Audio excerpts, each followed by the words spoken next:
Can anyone hear me?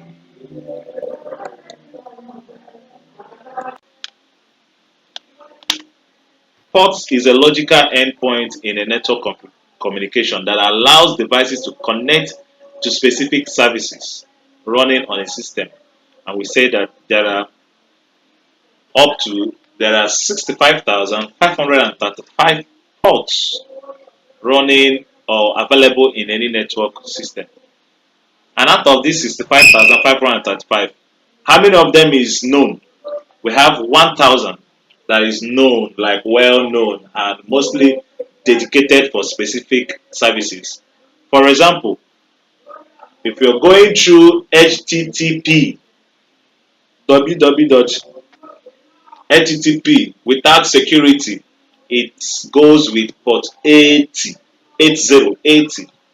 But when you attach security to that website, to that web page, HTTPS, it now uses a more secure port called port 443. Now, these ports, the more conversant ones, as you go ahead in your field, you will get more conversant with them because you need to get conversant with at least the known ports. So let's take a deep dive into ports, a quick one. Mhm.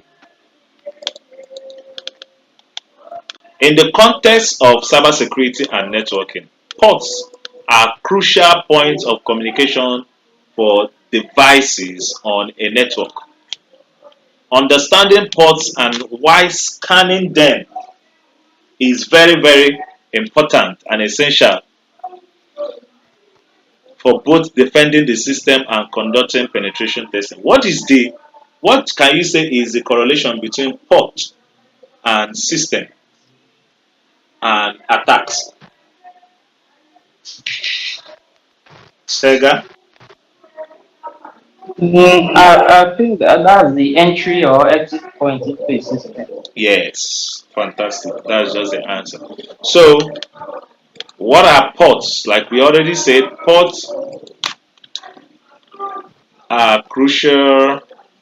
Okay, a port is a logical endpoint in a network communication that allows devices to connect to specific services running on a system. When two devices communicate over the internet or the local network, just like the ones we have now, we are connected in, they send data to each other using IP addresses. But for the data to reach the correct application in your system or service on your device, that communication is directed to a specific port, the errand boys. Okay. And there are types of ports as classified. We have the TCP, which are the ones in charge of transmission. Say transmission control protocols ports. The TCP ports are listed below. They are reliable. When you need a reliable connection oriented communication, then services like HTTP, HTTPS, FTP are used. And there are ports that are carry out these services when reliability and connection oriented communications are requested. Now, when connectionless connections are required. For example, when you are streaming online, you don't care whether the connection is secure or not, but probably because what you are caring about for now is that you're getting HD, you're enjoying whatever you're watching. So the ports that are rechargeable, responsible for that is the UDP, User Datagram Protocol ports. They are used by DNS, domain name system. Is this domain name system or domain name service? Who knows? Come Domain, again? domain. Amira, okay, your hands are up. Kindly go. Domain name service. Good Domain name afternoon, sir. service. Yes, welcome. So it's not system, domain name service. I've always had this challenge to call this as system instead of service, but it's all right. Just to be double sure, DNS. Let's check the Google. DNS meaning. We say it is. What's the full meaning of DNS?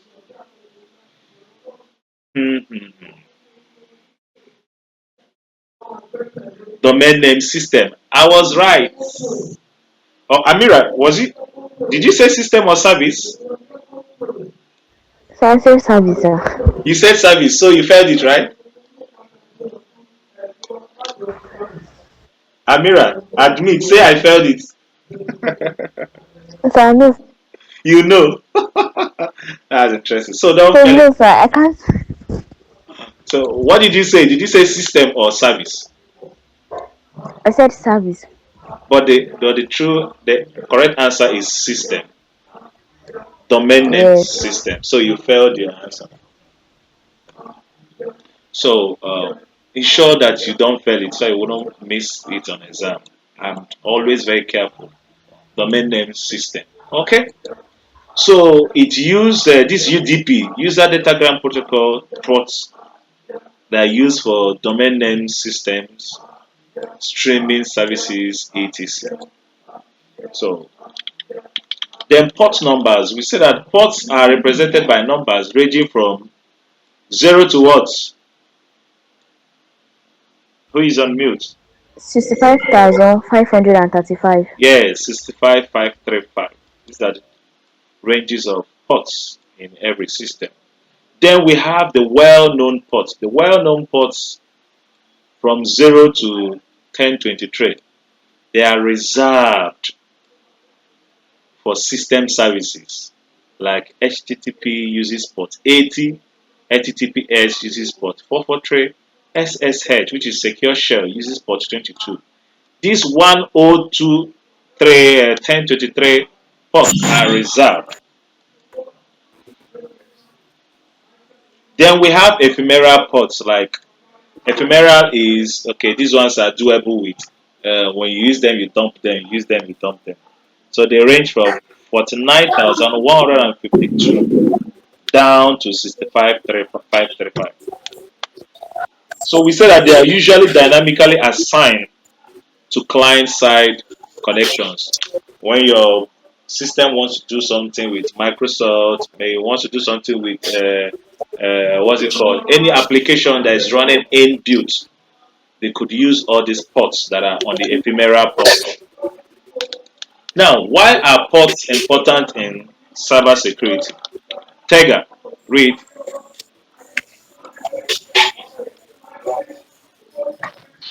Why are ports important in cybersecurity? Ports are critical because they define services are available for external devices to connect to. Each service listens on a specific port, and open ports can potentially become entry points for attackers. Great. See, each service listings on a specific port and open ports can potentially become entry points for attackers.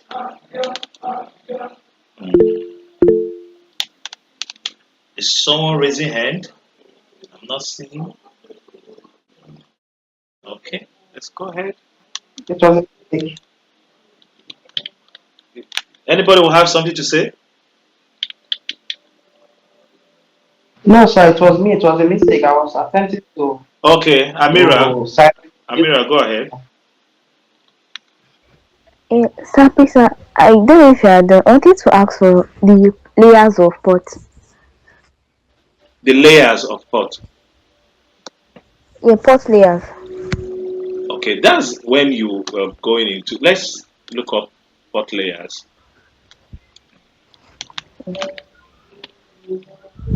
Layers of port. Most times, when I do what's it called?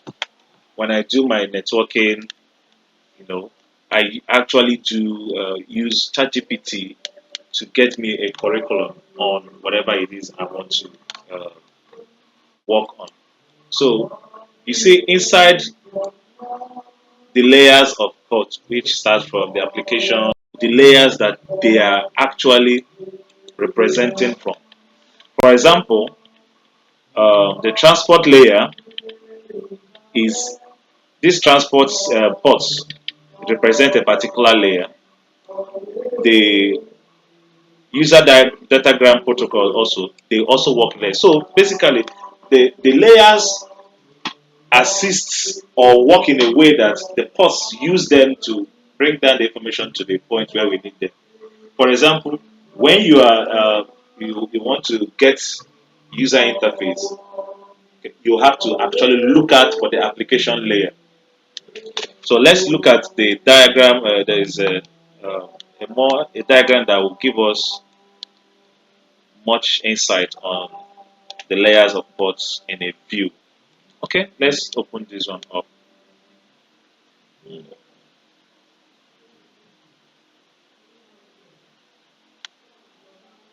Is it coming up? Open image. Okay, open image. Save image. Open image in a new tab.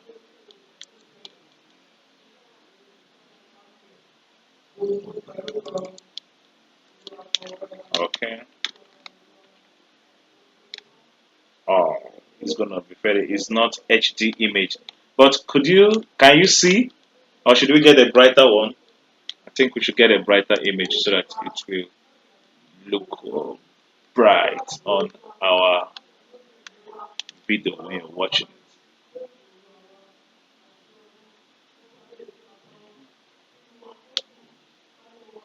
So what I'm actually showing you guys is that there's nothing you want or you need that is not out there. All you have to do is be smart enough to know where to look for. Let's see this. This one is with a Cloudflare. Open image. I hope it's still faded quality.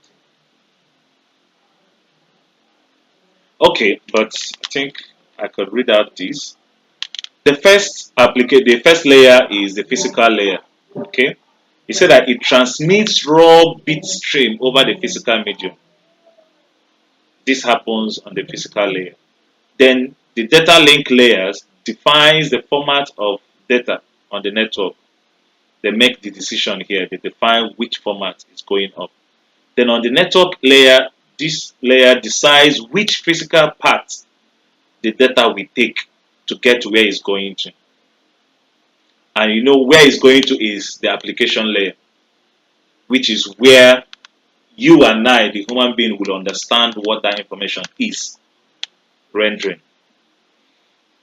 For this image that we opened now, all this has been put into place. All these things happened for us to have the application layer, the visual GUI, and the image that we are actually seeing now. So on the transport 4, on the fourth layer, we have the transport. Transmits data using transmission protocols, including what? What's it including? Can anybody see it? TCP and UDP. Exactly. So on this transport layer, the data passes through this layer, and it goes through protocols using TCP and UDP. And we already said here that TCP, that is transmission control protocols first, they are used for reliable connection-oriented communications. While UDP, which is user datagram protocols, are for no connectionless, used for faster, less reliable communications. Okay. Now going up on layer 5, which is the session layer, which maintains the connection and is responsible for controlling ports and sessions, ensuring that the session remains intact. This image that we are seeing now, to ensure that it doesn't, after how many minutes, it doesn't time out, or it ensures that the connection that we have with the internet remains intact. Then layer 6 ensures that the data is in a usable format and is where data encryption occurs. Then the last part, which is application layer, is where the human computer interaction layer where applications can access the network services. Okay, so when you're reading on ports, you will have to go a bit dive in more. What the teacher gives you is a handout, but you do some more, what's it called, studies around it. Especially, for example, when we talked about IP address, I didn't expect you to just stop on the explanations and the samples we did on IP address. You should also go ahead and make good use of the internet and educate yourself on IP addressing so that you will be able to, classes of data, class A, class B, class C, class D, class E, the types, how are they even formed, etc. All those stuff. So let's close down the images that we opened. Amira, are you okay? Sir, yes, sir. I also have one question. Okay, kindly go ahead. Okay, about the sports. They are like, I don't know if I should call them type or classes. There is a port, like they have ISO port, iOS port. ISO, Like yes, go ahead. port. Okay. Yeah, yes. So their arrangement is kind of different. For they have ports whereby it is application that starts with it and the other one. So it is kind of confusing. What you're Hello, going to, sir. yeah, I'm with you. I'm hearing you. Now, going deep dive into ports, actually, you will make you to understand that different ports behave in different ways, especially depending on the model that they are following. And I'm sure that's exactly Okay, where sir. you're getting a little bit confusing. See, now, in the what's it called? Okay. In the ISO models, we have different arrangements also in their ports. Let's see. OSI models, the OSI model, and also there's another model too. So most of the ports that push out or come in into a system, depending on what type of model they are operating with, most times they are even the connections that are pre-configured before they are being pushed out to work in the system.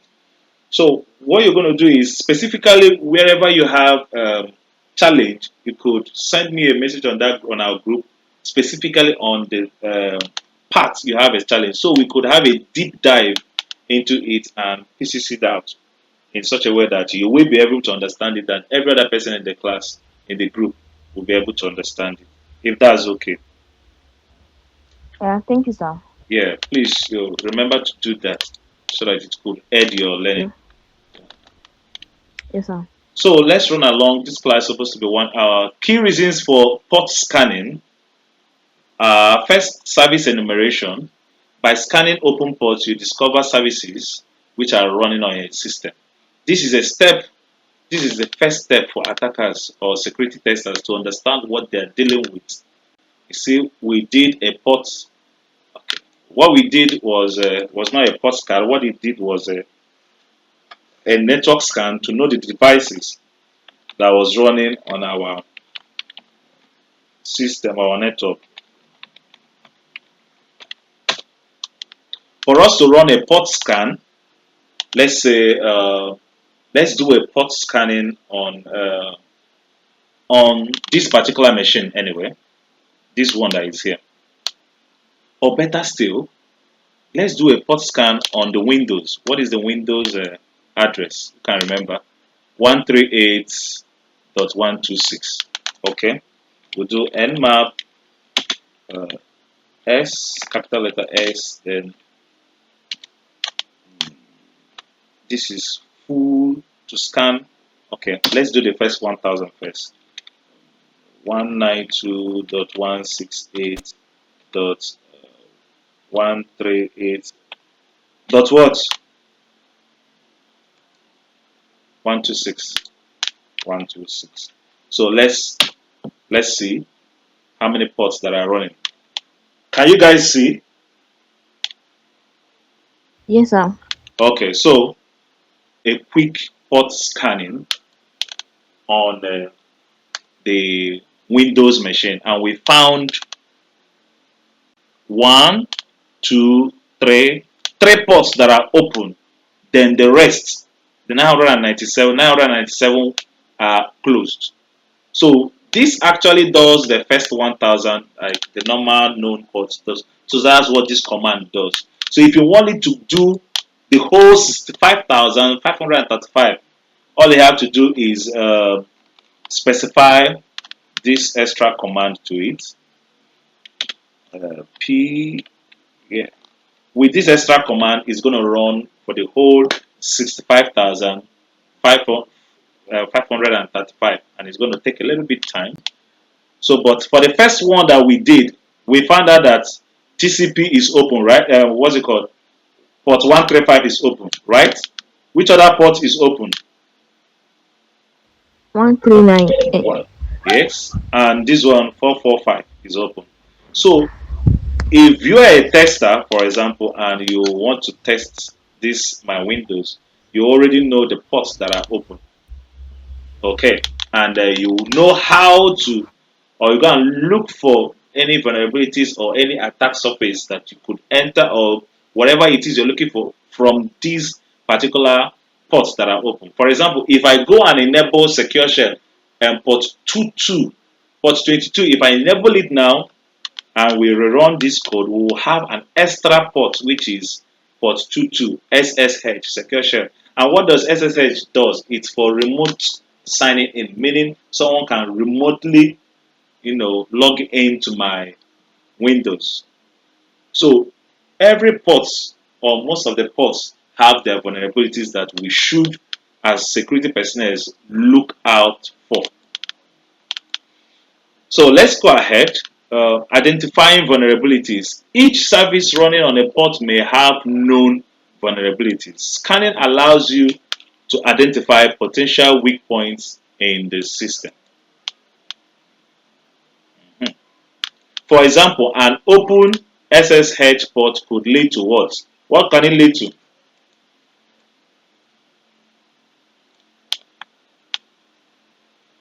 Who is there? Brute force password attack. Yes. If your system has this port open, it could lead to brute force password attacks. Okay. So attack surface management, we are on why should we scan ports. The reasons for port scanning. The first we said service enumeration. Second we said identifying vulnerabilities. Third we say attack surface management. If a device has too many ports open, it increases the potential ways an attacker could exploit it. Limiting the number of open ports reduces the attack surface. Then another reason why we scan ports is for compliance and hardening. I was doing this a few days ago, trying to do compliance vulnerability assessment or testing for my website and also for my device. It's not an easy task, but it's one that will always come in handy.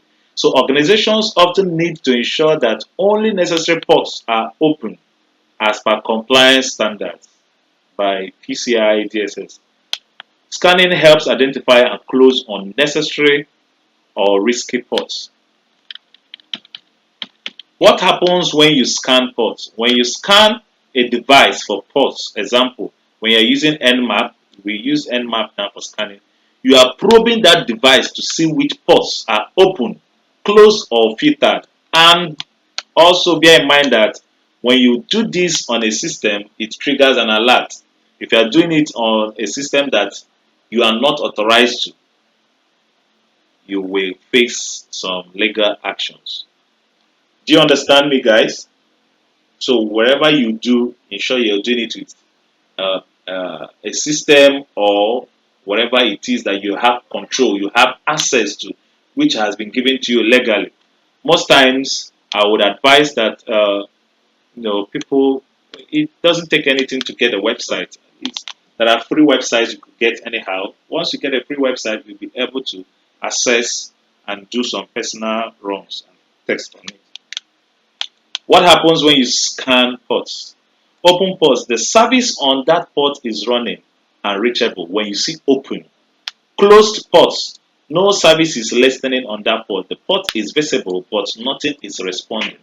Then when you have filtered ports, we say that the port is being blocked by a firewall or security mechanism, meaning you cannot tell whether the port is open or closed. So let's check from the result we have whether we got open ports, closed ports, or filtered ports. Of course, we know we got open ports by the ones that we saw. We have some that are open. These ones are open. Then see here, what is written here? Not show 997 closed TCP ports. Exactly. So from our test, we were able to deduce first the open ports and the second the closed ports, not service listing. So we couldn't find any filtered ports. If I had what's it called, antivirus available on the Windows, probably it will block the scanning. Okay, because what you're doing is actually looking for weak spots on that system. That is what you're doing, and that is why you should do it only with legal.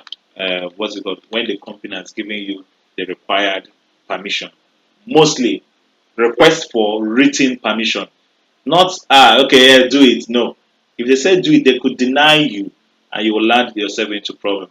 Make sure that the request or the permission is written so that you have a copy. You say what I'm doing is legal. Why you should scan ports still. Scanning ports is useful for both attackers and defenders. As a defender, you will discover weaknesses. Regular port scans help you identify potentially open and unnecessary ports that could be vulnerable. For example, a forgotten service running on port 21 FTP could expose sensitive data.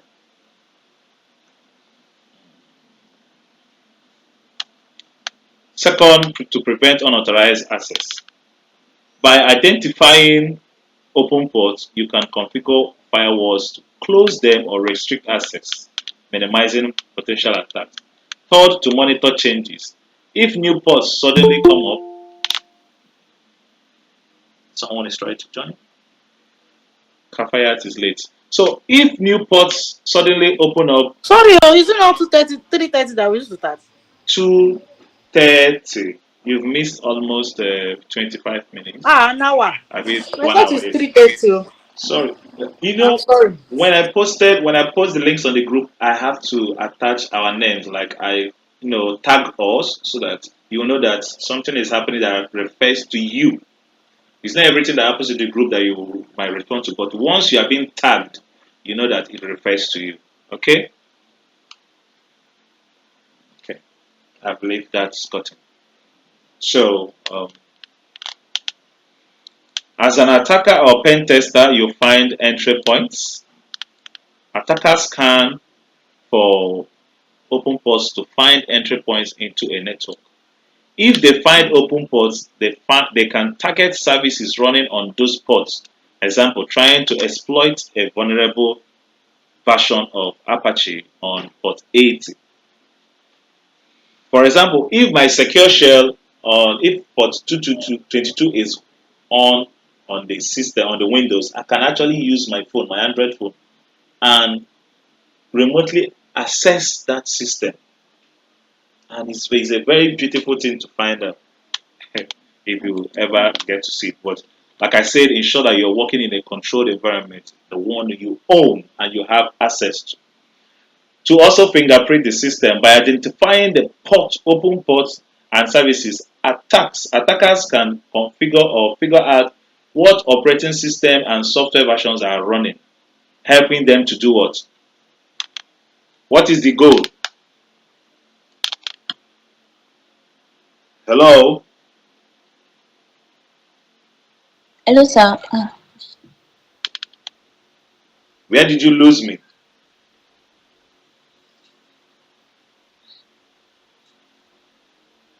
Hello? Hello, sir. I You're hearing me, right? You're hearing me and you're not following me. It is cheating.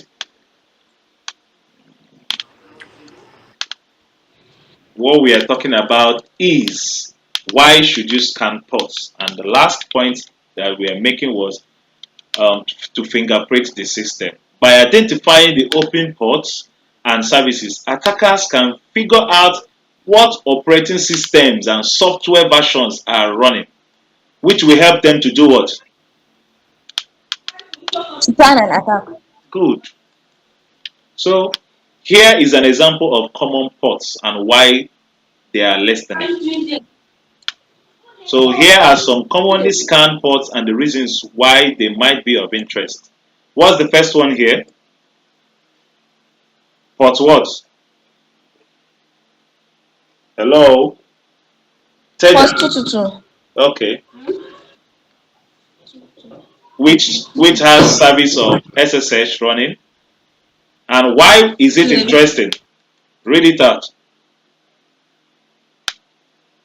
Could Could allow unauthorized remote access Good. if weak passwords are used. Good. So if you have port 22 in your system open, then you are vulnerable to this kind of attack. And when we scanned the what's it called, my Windows, we only found 3 ports open: port 135, port 139, and port 445. Second one is port 80, which is HTTP. What could be done with it?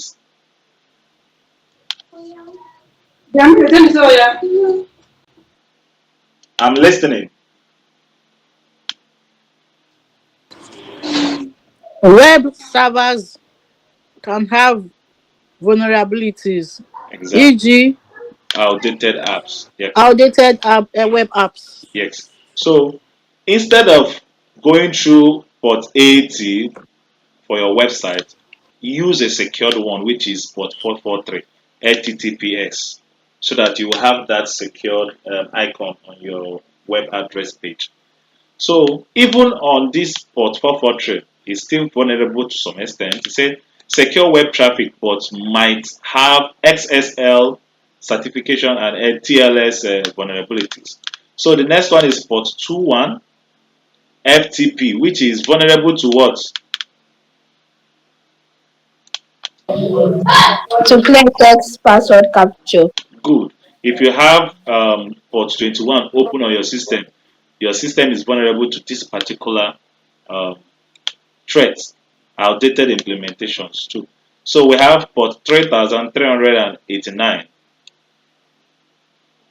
RDP, Remote Desktop Protocol, a frequent target for brute force attack. Then port 445. Can you remember my Windows has 445 open, right?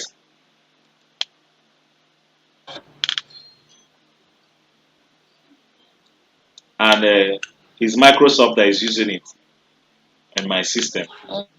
So we said, what am I vulnerable to here? Used in many network services, vulnerable to attacks like Eternal Blue.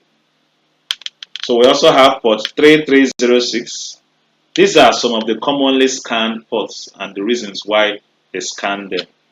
Okay, database service could expose sensitive data if misconfigured in this particular port 3306. Then 53, which is domain name what? What is DNS? I'm asking it again.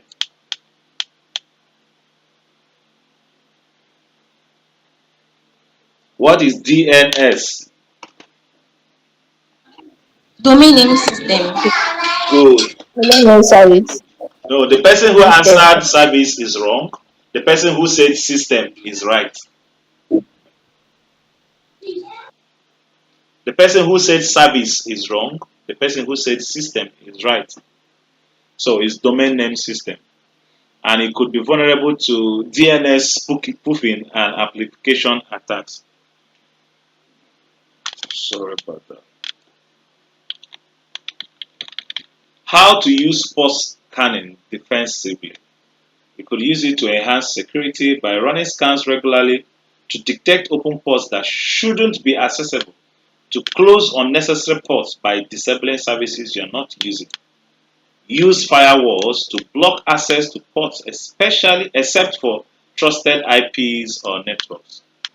You can also monitor for unexpected changes in open ports as part of your security posture. If I did not switch on my port 22 and I come and see it on, that means someone hacked into my system and switched it on so that the person could remotely log into my system and perform malicious acts. Are you people getting the drift? Are you getting it? Yes, sir. I hope you guys are not sleeping. No, no, no. Okay. So I need someone to read the conclusion.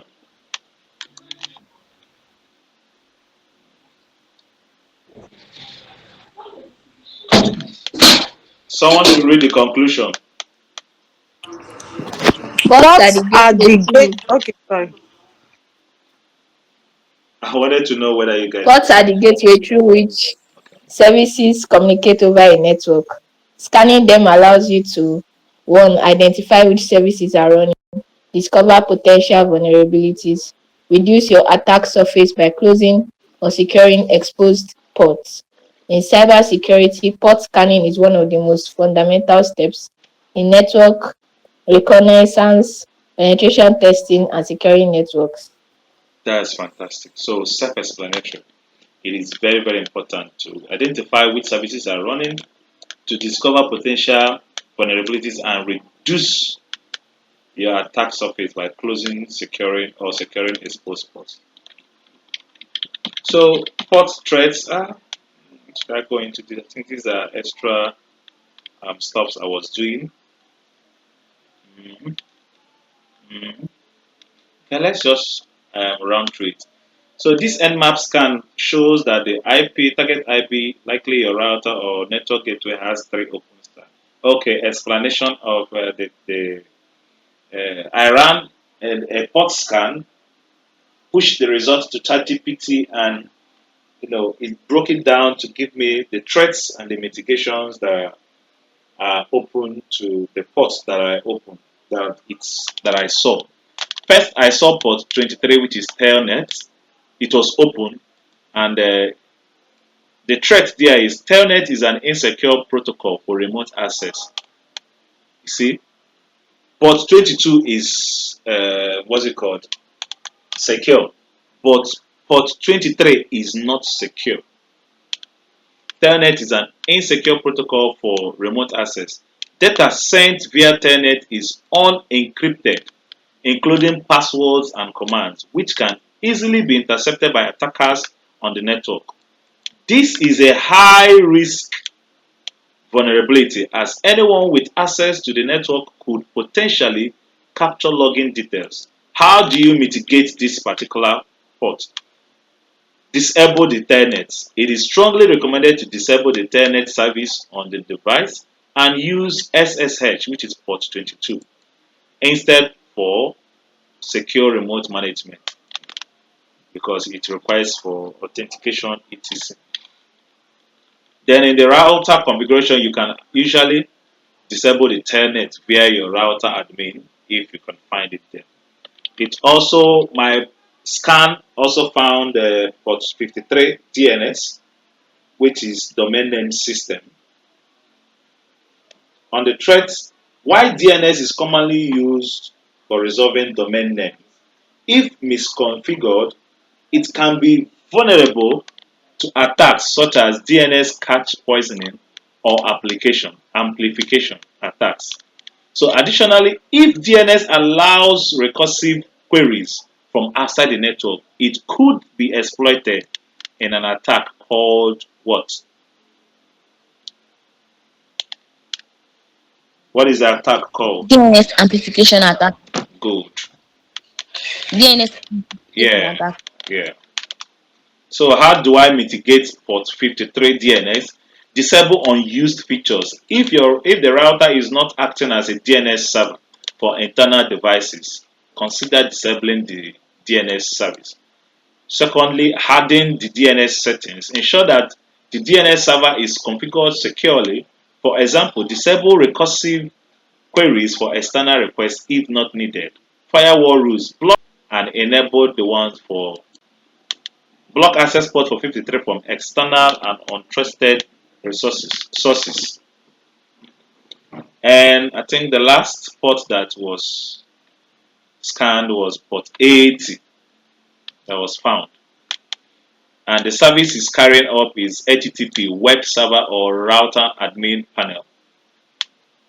So the threat there is if this port is hosting a router admin panel or other web services, leaving it accessible over HTTP or unencrypted or leaving it unencrypted is a security risk, especially if the panel is open to external networks. Attackers could sniff credentials or exploit vulnerabilities in the web interface. How do you mitigate these? By upgrading to HTTPS. What is the port for HTTPS? 443. Good. Enable HTTPS 443 if available for encrypted communication. Many modern routers support these. Also, limit access, restrict access to the web admin panel by allowing only specific internal IP addresses. Third, you could disable remote management if you don't need it.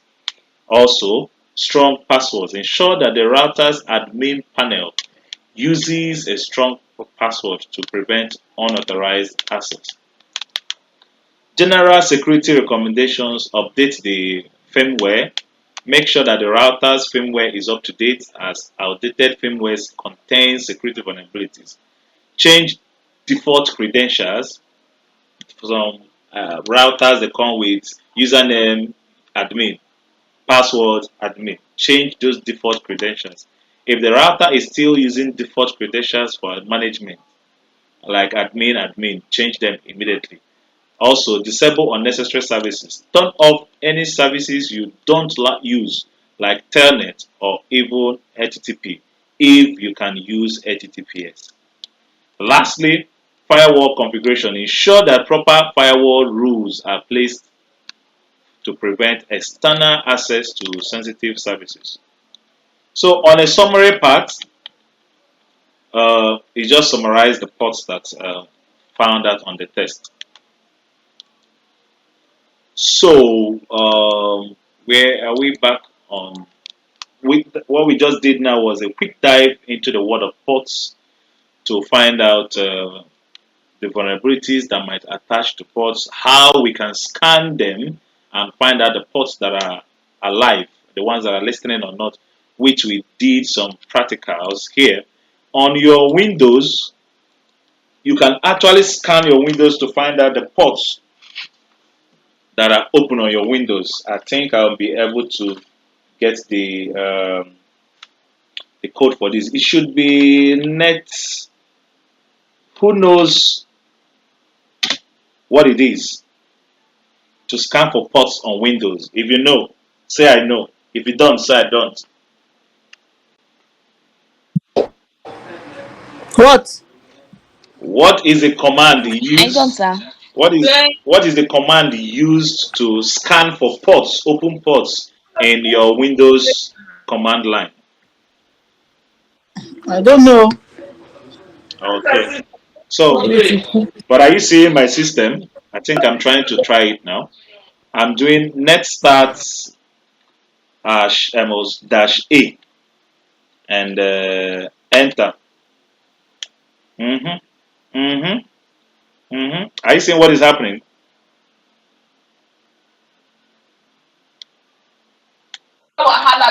Yes, sir. So, active connections, protocol TCP. After the TCP, to bring out the UDP and other protocols too that are running. Then the local address, it brings out the address of whatever is using the port. Then the port number 135 is open, 445 is open, 5040 is open, 7680 is open. All these ephemeral ports are open. So, do we have any current, what's it called, vulnerability on 135 and 445? Let's check 135 and 445. Where is that list? 135 and 445. Okay, non specifically 445. We have 445 there, right? Hello. Hi, Yes. sir. Yes. So 445. you could run this Yes. command also Standard. Yes. on your Windows to check it's still running. It will get all the whole ports that are in your system. So if someone from the outside logs into your system, hacks into your system, and starts running this kind of what's it called port, Tega, your hand is up. Please, I want to know the command you use for the Windows again. Oh, okay, here it is. Can you see it?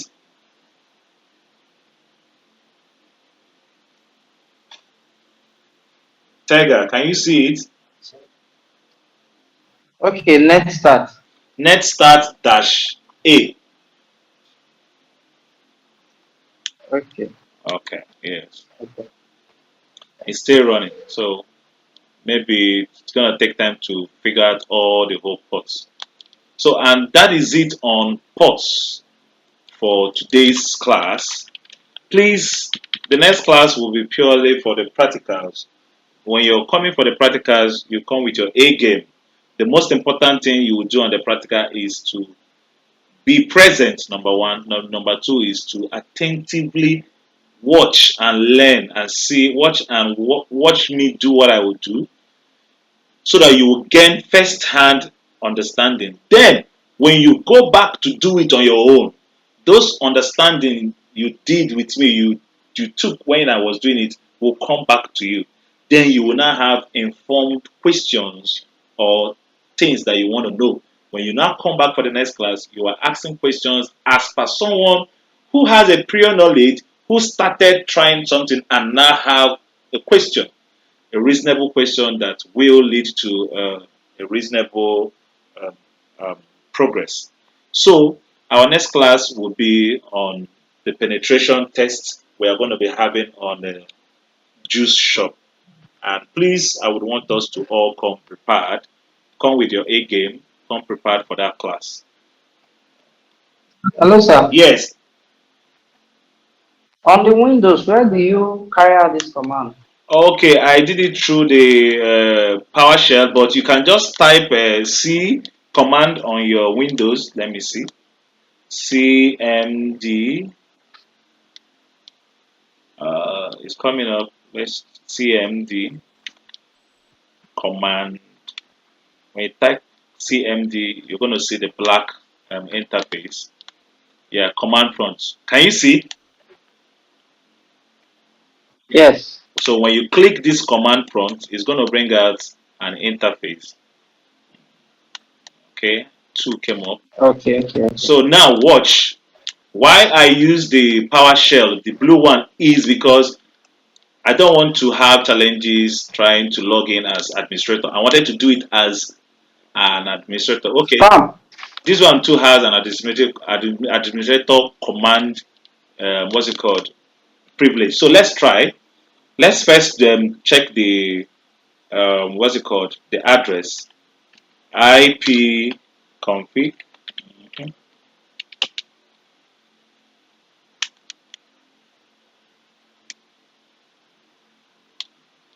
So just like as anticipated, it has given us our address, the address of the system, and the address of the internet.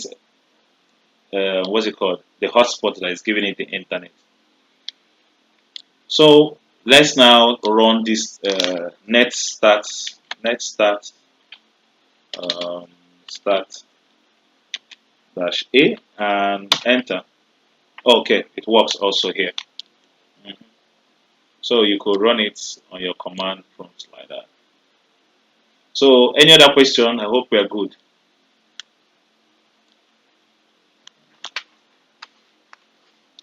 Any other question, guys? If no question, please do have a lovely weekend. Ensure that your week is always engaged towards the success of your programs and the success of your career. Yes, there is a lot to be done. There's a lot to be done, both on your different.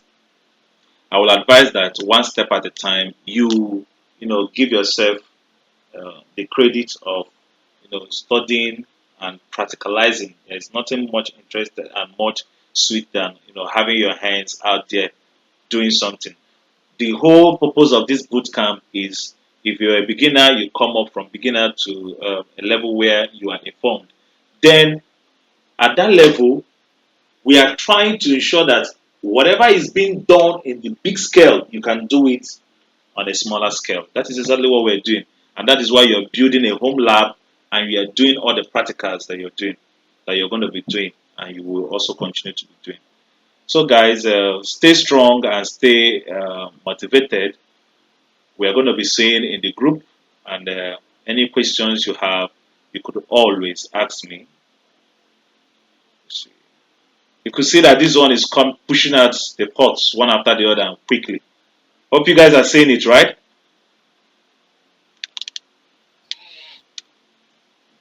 See the UDP. This one has gone to the UDP protocol and it's pushing out all the whole pots, etc.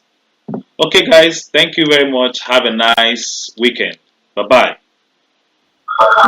Thank you Thank very you, much. sir. Yeah, bye bye. Thank you, sir. Kafayat, I didn't hear from you today, and Faith is not in the class today. I'm here. I'm I here. know you're there, but I was not hearing your voice. It's all right, Jay. It's all right, Jay. Oh, okay. It's all right. No problem. Bye bye.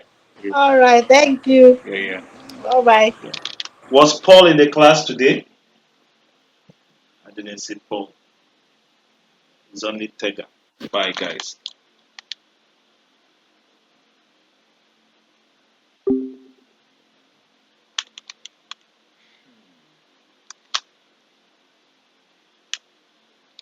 When the going is getting strong,